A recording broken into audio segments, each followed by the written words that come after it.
Master minds commerce చదవాలనుకునే 10th inter విద్యార్థుల తొలి ఎంపిక.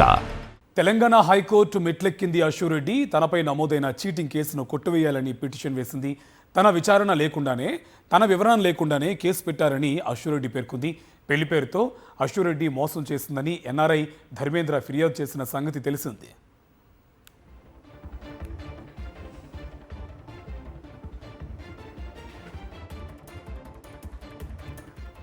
ఇదే అంశానికి సంబంధించి మరింత సమాచారం మా కరెస్పాండెంట్ సుస్మిత మనకు అందిస్తారు లైవ్లో.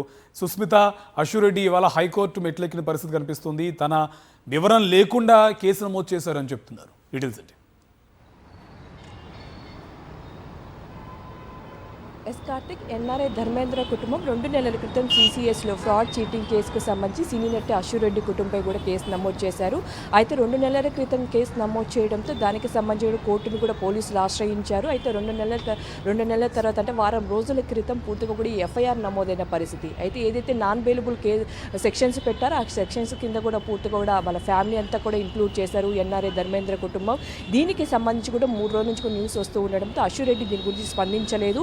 ఓన్లీ ఫాల్స్ ప్రచారాలు చేస్తే వారిపైన లీగల్గా యాక్షన్ తీసుకుంటానని సోషల్ మీడియాలో పోస్ట్ పెట్టింది. కానీ మీడియా వాళ్ళతో మాట్లాడే ప్రయత్నం కానీ ప్రెస్ మీట్ ఎటువంటి నిర్వహించలేదు. అయితే నిన్న హైకోర్టు మెట్లెక్కింది సినీ నటి అశురెడ్డి. తనపై ఏదైతే CCSలో కేసు నమోదు చేశారో ఆ కేసుకు సంబంధించి కొట్టువేయాలని కూడా తను కోరుతూ ఒక పిటిషన్ పెట్టినట్టు కూడా చెప్తూ ఉన్నారు. అయితే దీనికి ఏదైతే CCSలో కేసు నమోదు చేశారో నాన్ బెయిలబుల్ సెక్షన్స్ పెట్టారో అదంతా కూడా పోలీసులు ఎటువంటి వివరణ తనను అడగలేదు.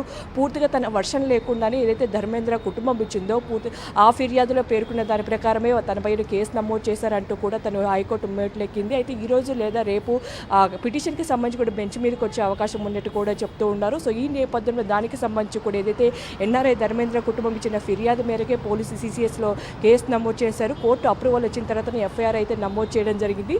ఇప్పటివరకైతే CCS పోలీసులు అశురెడ్డి కుటుంబానికి ఎటువంటి నోటీసులు అయితే ఇంకా జారీ చేయలేదు. దాని గురించి పూర్తిగా కూడా దర్యాప్తు చేస్తున్నట్టుగా కూడా తెలుస్తుంది. అయితే మొత్తంగా కూడా ఎన్ఆర్ఐ ధర్మేంద్ర కుటుంబం ఇచ్చిన ఏదైతే ట్రాన్సాక్షన్స్ సంబంధించి ఫిర్యాదులు పేర్కొన్నట్టుగానే అశురెడ్డిని అయితే ఇప్పటి వరకు పిలవలేదు, వారి కుటుంబాన్ని కూడా పిలవలేదు. మరోవైపు వారు కూడా పూర్తిగా మాట్లాడే ప్రయత్నం కూడా చేయడం లేదు పరిస్థితి. అయితే ఫిర్యాదుదారులు కూడా మాట్లాడే ప్రయత్నం చేసినప్పుడు కూడా వాళ్ళు కూడా ఎటువంటి స్పందన లేదు. అయితే ప్రస్తుతం అశురెడ్డి హైకోర్టు మెట్లెక్కడంతో కూడా పూర్తిగా ఈ కేసు ఎటువైపు వెళ్తుంది, లేకపోతే క్వాష్ చేస్తారా ఏంటి అనే కోణంలో కూడా మనం చూడాల్సి ఉంది. దీనికి సంబంధించి కూడా పూర్తిగా CCS పోలీసులు కూడా వైపు విచారణ చేస్తూ ఉన్నారు. Karthik, right, thank you Sushmita.